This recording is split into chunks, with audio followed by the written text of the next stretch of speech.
A restless mind is the devil's playground. No matter your beliefs, that statement is very true. Nothing good comes from a restless mind. The outcomes are usually injuries, accidental pregnancies, and other bad decisions.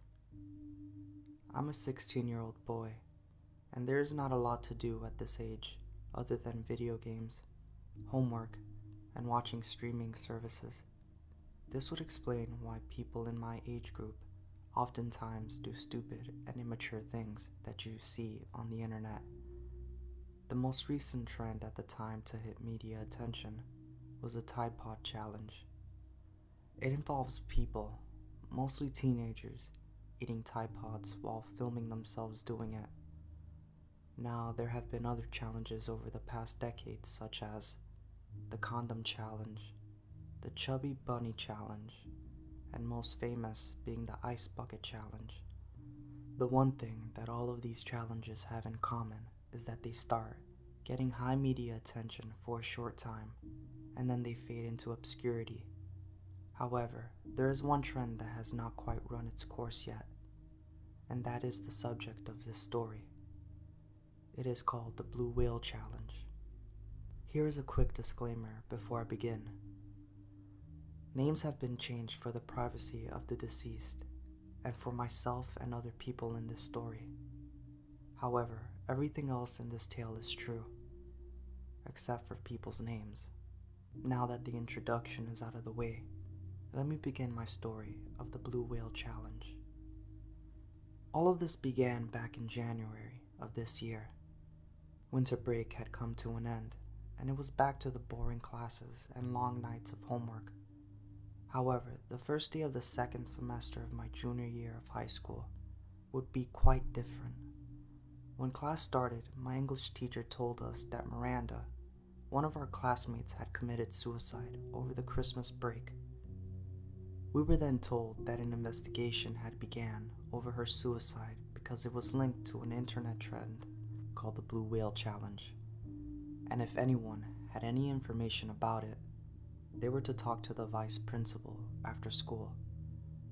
After that morbid announcement, my teacher began the lesson. After first period ended, I went to study hall. During that class, we were allowed to catch up on late work and knock out homework that was assigned to us that day, so we could have free time when we got home. As long as we were occupied with something, Mrs. Smith didn't care what we were doing. We were allowed to listen to music while we worked, and I told the teacher that I would need my phone for research for a project. She said it was okay, and I sat down at a desk. When I Googled the Blue Whale Challenge, the first thing that popped up was Miranda's suicide. It had made local headlines in my city's newspaper. It had been the 10th suicide connected to this trend in the past year.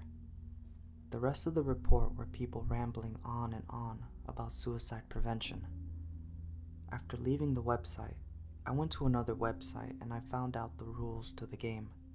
The way it works is that you get on your social media page and you make a status and end it with the hashtag Blue Whale or anything asking to be in the game. An anonymous curator will then reach out to you and give you a set of daily tasks to complete over a 50-day period. After the 50 days are over, the game ends in death. After reading this, I had some questions. Who were the curators? What were my tasks? Why does the game end in death? I looked up a list of tasks that previous challengers were given. They range from watching scary videos that are sent by the curators to various amounts to self-harm, and being certain places at odd hours. Basically, you do what your curator says. I wonder why anyone would do something like this. I could understand a lot of the other crazy challenges because people did them for attention. This just seemed like pure torture. Curiosity infected my brain like the plague. I had to know what exactly would happen if I did this challenge and switch things up a bit. Would I get a penalty, or was this all some kind of sick game? I went on my Twitter page and posted, Hashtag I am a whale. After that, the bell for the third period rang. Throughout the day, I did not receive any response from anyone at all. I ended up forgetting about the whole thing altogether until that evening. I was busy with homework and I was torn from deep thoughts by the sound of my phone going off. It was a direct message from a Twitter account with no profile picture. The screen name read Peacekeeper 59, and the message had 4 words that sunk my heart like a stone. Welcome to the game. I saw that the user was typing, reply with your phone number. You have 5 minutes to do so or there will be consequences. I replied with my phone number. Thanks, the user typed. I received a text from a number that read 0991. Welcome to the game, Kyle. For your first task, you will watch the video I will send to you. You are to watch it all the way through and follow the instructions at this timestamp, 7:59. If you fail to do so, there will be consequences. What kind of consequences? I asked. You or someone you love will disappear, replied the user. Now you either cooperate or that will happen. Complete your first task and move on to the next. That's your job. We are watching you. I looked at my message on Twitter and I saw that there was a download link to a video.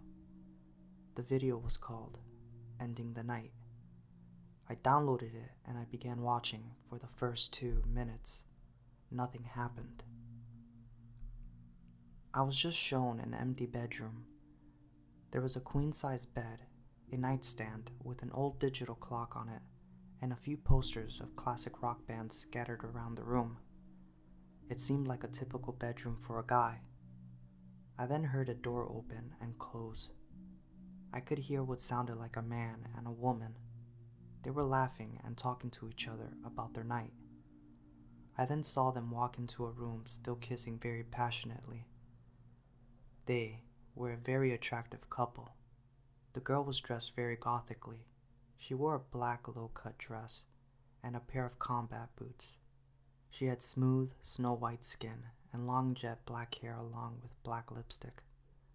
The guy was very plain compared to the girl, but still very handsome. He was a thin white male.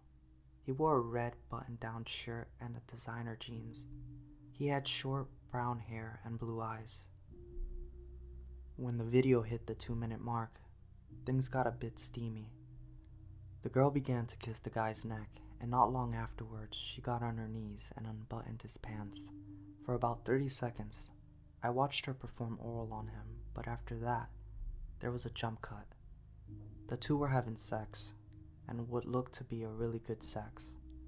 A slight grin went across my face when I wondered if I wasn't just sent someone's sex tape as a dumb joke. The teenager in me wanted to get his rocks off to this video, but the logical part of me feared my penis would be plastered all over the internet if I did that. So I continued to watch this goth girl ride this man with both hands on my desk. Suddenly, the guy blurts out, "I have an idea." I couldn't make out what they were saying, but the girl seemed on board with it. The guy walked out of the room while the goth girl stayed in the bed. For about a minute, she played with her phone while the dude was gone. He then came back in the room with a bag and pulled out a vibrator and a pair of handcuffs.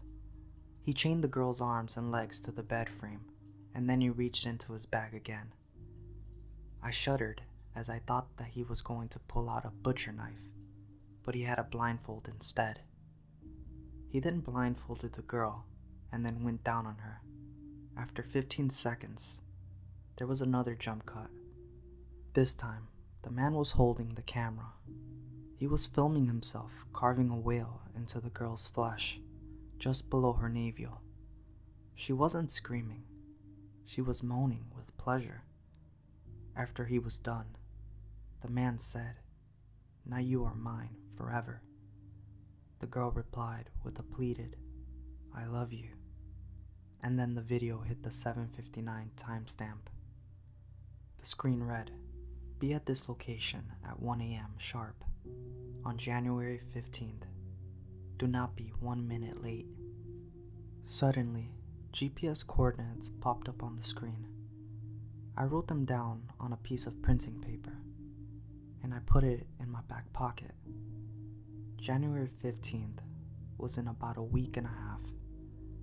A shiver ran down my spine as I realized that this was only the beginning of my ordeal.